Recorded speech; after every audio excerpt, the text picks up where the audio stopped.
খেলাটা শুরু করেছিল ভারত। বাংলাদেশের পলাতক স্বৈরাচারের কুটোচাল বাস্তবায়নে মরিয়া দিল্লি। কোনোভাবেই বাংলাদেশকে মাথা উঁচু করে দাঁড়াতে দেওয়া যাবে না। যে কোনো মূল্যে প্রিয় স্বৈরাচারকে বিচারের মুখোমুখি হওয়া থেকে বাঁচাতে হবে। তাই তো দিল্লি একের পর এক বাংলাদেশ বিরোধী পদক্ষেপ নিচ্ছে।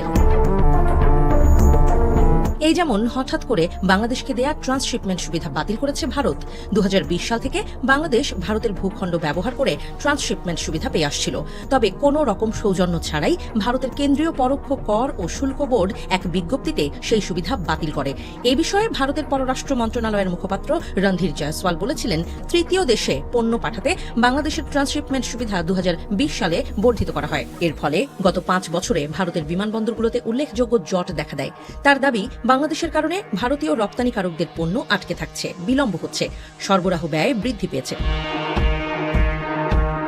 সে সময় বলা হয়, ভারতের তৈরি পোশাক রপ্তানিকারক সমিতি দীর্ঘদিন ধরেই বাংলাদেশের ট্রান্সশিপমেন্ট সুবিধা বাতিলের দাবি জানিয়ে আসছিল।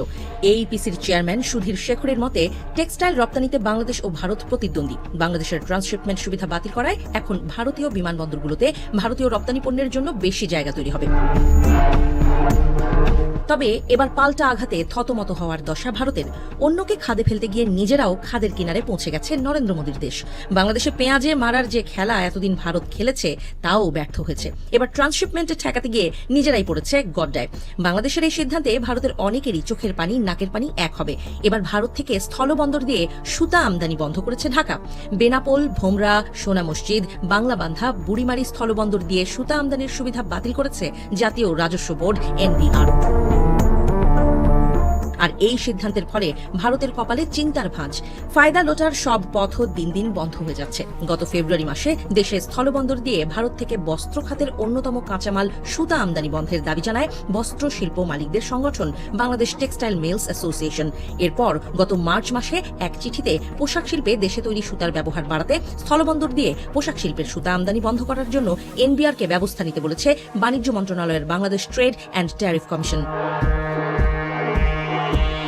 তখন ট্যারিফ কমিশন থেকে NBR চেয়ারম্যানকে পাঠানো চিঠিতে দেশীয় টেক্সটাইল শিল্পের স্বার্থ সংরক্ষণে সব সীমান্ত সংলগ্ন সড়ক ও রেলপথ এবং স্থলবন্দর ও কাস্টম হাউসের মাধ্যমে আন্তর্জাতিক মানদণ্ড অনুসারে সুতা কাউন্ট নির্ণয়ে যথাযথ অবকাঠামো প্রস্তুত না হওয়া পর্যন্ত আগের মতো সমুদ্রবন্দর দিয়ে সুতা আমদানির সুপারিশ করা হয়। এর পরিপ্রেক্ষিতে NBR চেয়ারম্যান আব্দুর রহমান খান এই সংক্রান্ত আদেশ জারি করেন। তবে স্থলপথ ছাড়া সমুদ্রপথে বা অন্য কোনো পথে সুতা আমদানি করা যাবে।